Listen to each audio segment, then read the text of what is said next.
해통국사, 해통스님에 대해서 이야기를 할게요. 처음 들어봤죠? 해통스님. 네, 우리 신라시대 스님이에요. 굉장히 유명한 스님인데 원효 의상 스님만 알고 해통스님은 별로 못 들어봤어요. 자장율사까지는 그래도 알죠. 우리 순례도 다니고 막 이래서 보궁순례 다녀서. 근데 해통스님이 창건한 절은 나도 못 본 것 같아요. 뭐 다들 자장율사, 원효 의상 스님이 창건한 절이 많아서. 그런데 해통스님도 굉장히 유명한 신라시대 스님입니다.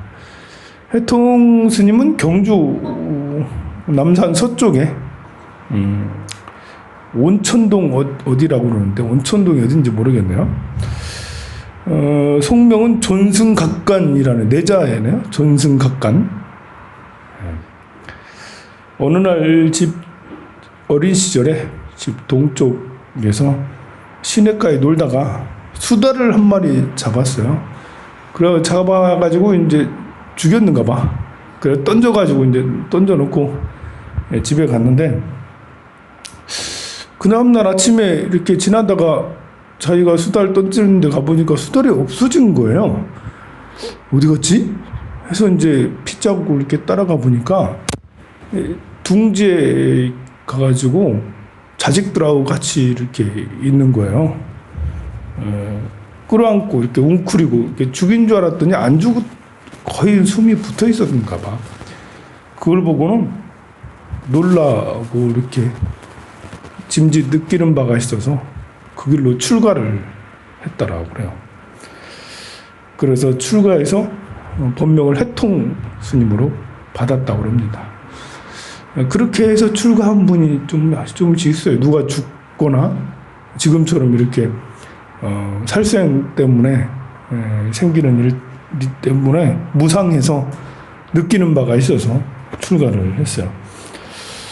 해통 스님은 당나라 유학파예요. 당나라로 유학을 떠났어요. 유학을 떠났는데 스승님이 선무의 삼장이라는 이렇게 도력이 아주 출중하신 그 삼장 스님 하면 보통 이제 경전을 번역하시는 스님이거든요. 현장 스님처럼. 그 구마라집 삼장도 삼장이잖아요. 구마라집 현장 스님, 선무회, 또 보리유지, 또 그리고 또 누구이지? 여러 아주 유명한 이제 삼장 스님들이 있는데 선무회 삼장도 그 중에 아주 유명한 삼장 스님. 특히 이제 그 밀교의 경전을 번역한 스님으로 유명해요. 또 밀교 경전을 번역한 스님들은 또 하나같이 신통이 방통해. 신통이 아주 놀라울이 많지. 이 선무의 삼장한테 출가해서 배우러 왔더니 아니 변방의 이 촌놈이 불법을 어찌 배우겠느냐 해서 참방도 받아주지 않고 가르치지를 않아요. 3년 동안 스님이 정말 열심히 정진을 하는데도 스승님은 쳐다봐주지도 않으니까 이 해통 스님이 열받아가지고 그 화로 뭐 옛날에는 이제 불로 다 뗐으니까요. 머리에 화로를 이어버렸어요. 머리에다 화로가 좀 컸겠어요. 손에 들기도 어려웠을 텐데 손 다 될 거 아니에요. 머리에 화로를 그리고 무슨 그렇게 하니까 무슨 와작 하면서 큰 소리가 났는가 봐요.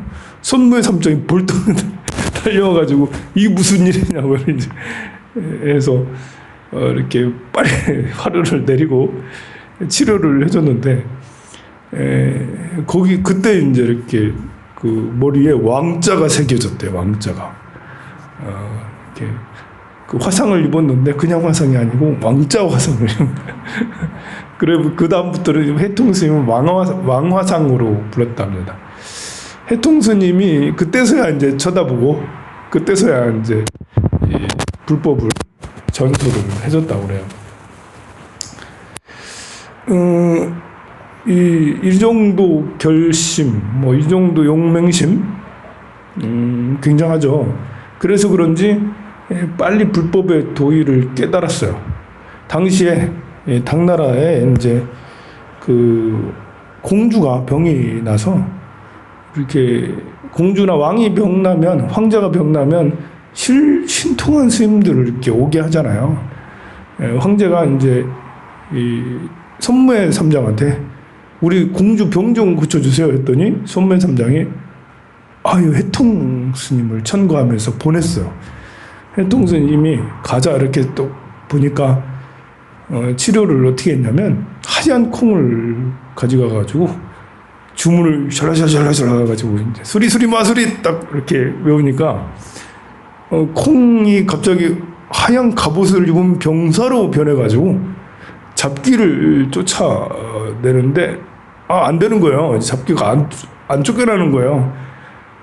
그래가지고 다른 검은 콩 병을 갖고 와가지고 검은 콩에 수리 마수리 딱 이러니까 이제 검은 갑옷을 입은 병사가 딱 이렇게 콩알이 전부 다 검은 갑옷을 입은 병사가 되어서 하얀 갑옷을 입은 병사와 검은 갑옷을 입은 병사가 악기를 퇴치를 했어요.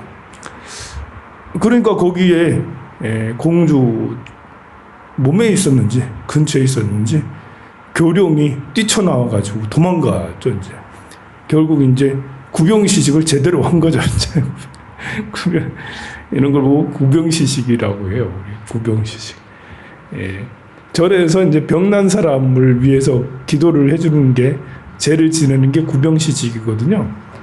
근데 구병시식은 이렇게 다리가 빠지고 뭐 화상을 입고 그런 사람한테 하는 게 아니고 지금처럼 이렇게 무슨 잡기에 씌거나 어떤 이렇게 정신 분열 증세라든지 이런 거 있잖아요.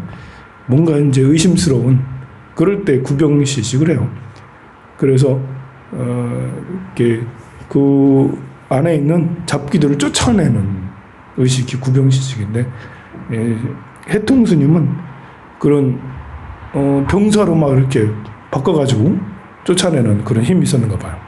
그런데 이 교룡이 도망가가지고 어디로 갔냐면 신라로 와버린 거예요.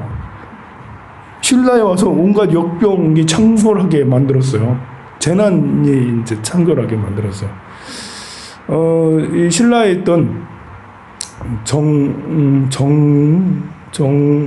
정공이라는 사람이 당나라에 가가지고 해통 스님한테 아니 스님 때문에 지금 신라가 난리가 났다고 이 악기가 이렇게 와가지고 신라에 재난이 일어났다. 그 길로 이제 해통 스님이 귀국해가지고 거기서 또 이제 구병시식을 또 했죠. 이제 악기를 또 퇴치를 해서 쫓아냈어요. 그때가 이제 문무왕 시절, 문무왕 5년에 귀국을 했다고요. 665년쯤에. 그러자 동명은 이 정공 이렇게 신라의 어떤 숲에서 벗어나서 처음에는 이제 그 해통 스님에게 원한을 가져서 신라로 간 거고 이제 보니까 해통 스님한테 안 되잖아. 그래서 정공에게 다시 원한을 가져가지고 정공 집 앞에 버드나무가 됐어요. 버드나무 신이 돼버렸어요. 버드나무가 쑥쑥 자라고 이런 걸 보고 정공이 내가 신문나무도 아닌데 갑자기 나무가 쑥쑥 자라네? 나무를 되게 좋아하는 거예요. 버드나무를. 어느 날 이제 그 신문왕 시절인데 신문왕이 돌아가시자 아들 효소왕이 아버지 장례를 치러야 되는데 아니 정공 집 앞에 이 버드나무 때문에 이 장례 그 행렬이 원만치 않아서 저 버드나무를 배에 버려야겠다. 그러니까 정공이 갑자기 이상한 생각이 들었는지 이 버드나무 절대 비면 안 됩니다. 버드나무에 빌 것 같으면 제 목을 베세요. 해서 그렇게 하니까 정부에서 이제 효소왕한테 그렇게 보고하니까 그래? 그럼 네 목을 베지. 그래가지고 정공의 목을 베고 거의 왕이 왕명을 거역했으니까 그리고 버드나무까지 뱄다라고 합니다. 그러자 이제 그 효소 왕이 아니 정공하고 또 해통 스님하고 서로 친하잖아 보면 굉장히 이렇게 친밀한 관계인데 해통 스님이 정공 이렇게 죽였다고 해코지 할 것 같아가지고 병사를 보내가지고 그럼 해통 스님도 없애자 해가지고 병사를 막 보냈어요. 해통 스님이 이제 이렇게 보니까 멀리서 병사가 막 오는 거야. 그래서 마침 옆에 병이 하나 있었는가 봐요. 병이 하나 딱 들고 지붕 위에 올라가가지고 붓을 들고는 경명주사를 딱 이렇게 해가지고 이 병 목에다가 설을 하나 딱 그었어요.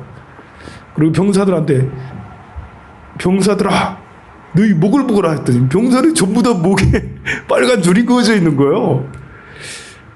내가 요 병 목을 치면 너희들도 편치 않으리라 이렇게 얘기하니까 병사들이 혼비백산하고 다 도망갔어요.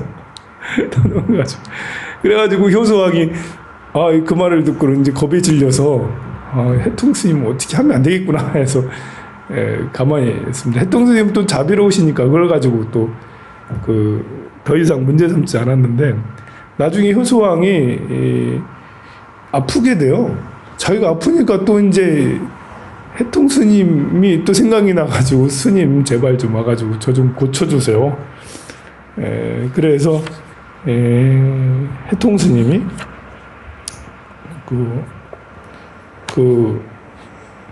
이 동룡이 계속 문제가 됐는가 봐요. 동룡을 이렇게 잘 타일르고 구슬러서 보내고 이렇게 불살생계를 5개를 이제 수직해 해서 별 문제 없이 그렇게 했다고 그래요. 그리고 이제 이 왕은 신문왕은 이제 종기가 났는데요. 이 종기를 해통 스님이 와가지고 주문으로 막 치료를 해줬어요. 그리고 종기가 난 이유가 스님이 아니 효소왕이 그 전생에 왕 재상이었는데 자기를 따르는 사람을 너무 종부리듯이 부려가지고 함부로 해서 그게 이제 원결이 돼서 종기로 난 것이다. 그래서 왕이시여 절을 하나 지어주세요. 그 사람들을 위해서 함부로 했던 사람들을 위해서 절을 지어주세요. 그렇게 해가지고 절을 하나 신충 봉성사라는 절을 지어드렸다고 합니다. 그 해통 스님은 참 신비한 스님이죠. 이때가 이제 문무왕, 신문왕, 효소왕 이 3대 왕들이 이렇게 있을 때인데 우리가 이제 이렇게 한 달에 한 번씩 새벽 방생 가잖아요. 문무대왕릉 앞에 가잖아요. 그죠? 근데 우리는 그냥 문무왕인갑다 싶은데 여러분들은 조선을 만든 사람은 누군지 알죠? 이성계가 태조 이성계. 그러면은 고려를 창건한 사람은 왕건이죠. 왕건이. 그러면 삼국을 통일한 왕은 누구죠? 삼국을 통일한 왕은 누구지? 누가 통일했지? 이상하게 삼국을 통일한 왕은 김유신이 통일했나? 김춘주가 통일했나? 하는데 문무왕이 통일을 했어요. 우리 문무왕릉에 가가지고 거기서 기도를 하잖아요. 문무왕이 삼국을 통일한 왕이에요. 근데 삼국을 통일한 왕인데 이상하게 문무왕은 그런 느낌이 안 들어요. 그죠? 왕건이나 이성계는 우리가 창업한 왕이고 뭐 박혁거세나 김수로 이런 분들은 아는데 문무왕이 삼국을 통일한 왕이라는 생각은 별로 안 들어요. 삼국 통일이 불완전해서 그런지 어떤지 그걸 별로 안 합니다. 문무왕이 이제 돌아가실 때 유언을 남기기를 자기는 동해 용왕이 되겠다 해가지고 거기다 한 건 누구나 다 알 거예요. 삼국을 통일하고 나서 이제 그렇게 하신 거죠. 그 아들이 이제 신문왕이고 신문왕이 아버지를 장사를 지내주고 너무 아쉬우니까 거기다 가문사를 지어서 문무 그 왕을 기리는 사찰을 가문사를 지었던 거죠. 그래서 지금 가문사지가 남아 있잖아요. 탑 두 개가 뭐 엄청 큰 탑이 지키고 있는데 그게 본래 아버지를 위해서 만든 문무 왕을 위해서 만든 사찰이에요. 신라에는 이제 3대 보물이 있어요. 3대 보물 중에 하나가 이제 황룡사. 황룡사에 뭐 장육존상이나 뭐 구축목탑이나 이런 게 있고요. 또 이렇게 신라 왕의 옥대가 그렇게 보물이라네요. 또 하나 보물이 있는데 만파식적이라는 보물이 있어요. 가문사에 이렇게 지어놓고 이렇게 있는데 갑자기 동해에서 무슨 섬이 둥둥 떠다닌다고 왕에게 보고 왔어요. 섬이 둥둥 떠다니는 거 이상하잖아. 섬은 가만히 있는 거잖아. 근데 섬이 둥둥 떠다니는데 그래서 왕이 와서 보니까 정말이거든. 그래서 이제 그 왕이 이렇게 배를 타고 이렇게 가려고 하니까 이렇게 용왕이 갑자기 나타나가지고 용왕이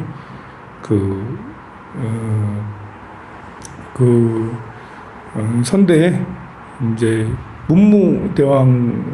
문무대왕은 이제 용왕이 되었고, 김의신 장군은 이제 돌아가셔서 33천인이 됐다라고 그래요. 33천에 태어나서 천인이 됐는데, 그 용왕이 하는 말이, 야, 이거는 필시 이 섬이 둥둥 떠다니고 하는 것은 필시, 신묘한 것을, 그 우리 선대에서 왕에게 주기 위한 것입니다. 이렇게 하니까 대나무가 쪽쪽 그 대나무 엄청 컸는지 작았는지 뭐 엄청 큰 대나무가 섬하고 같이 펑 부딪히면서 펑 소리가 나는 거예요. 좀 뭐지? 하면서 이제 그것이 바로 선대에서 주려고 하는 아주 신묘한 뭐라고 해야 되나? 신묘한 보물을 주려고 하는 것 같다. 해가지고 이제 거기 있는 대나무를 이렇게 꺾어가지고 대나무로 피리를 만든 게 만파식적이에요. 그러자 이제 섬은 어느덧 쑥 사라지고 그랬다 그래요. 이 만파식적을 부르면 병든 사람이 낫고 외구가 올 때 만파식적을 부르면 외구가 싹 사라지고 도망가고 이 역병이 있으면 만파식적을 부르면 역병이 사라지고 뭐 그랬다라는 보물이에요. 그게 어디로 살았는지 모르겠어요. 그래요. 식당이 경주 가면 만파식적이라는 식당이 있는데 본래는 신묘한 필입니다. 신묘한 필. 그걸 부르면 신라에 전해 내려오는 전설 같은 필이에요.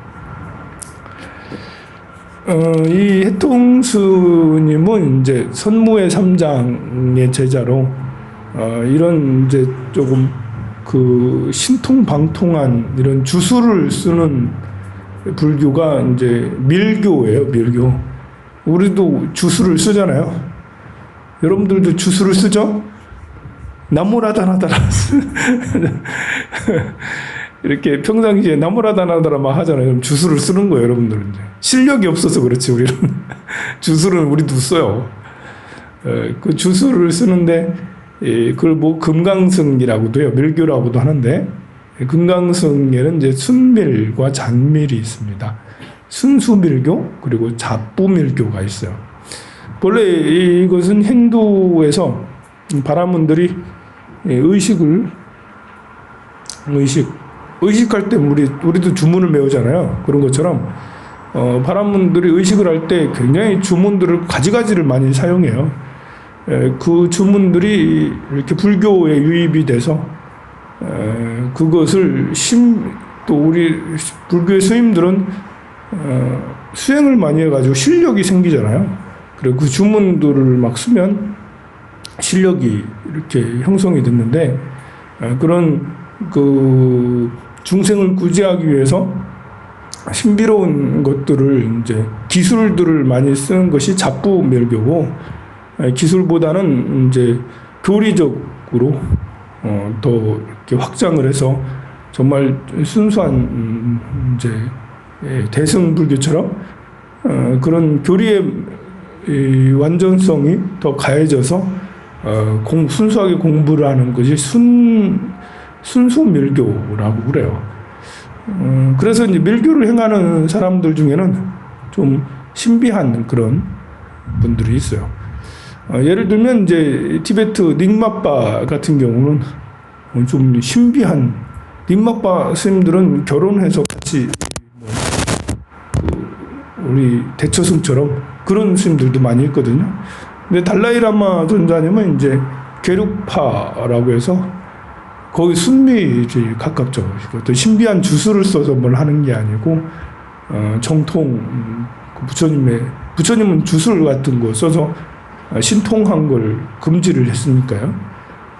달라이라마 존자 같은 경우는 이제 순수 밀교 계통으로 해서 대승불교의 이렇게 발전된 형태라고 보면 됩니다. 우리나라 이렇게 해통 스님처럼 밀교에 밝고 주술에 밝고 워낙 이제 신문왕과 효소왕이 그 해통 스님한테 그런 은혜를 입어서 나중에 국사로 이렇게 책봉이 돼서 해통 국사라고 이렇게 불려지게 됩니다. 이런 스님이 우리나라에 있었다라는 걸 잊지 말아 주시기 바랍니다. 성불하세요. 내일은 자장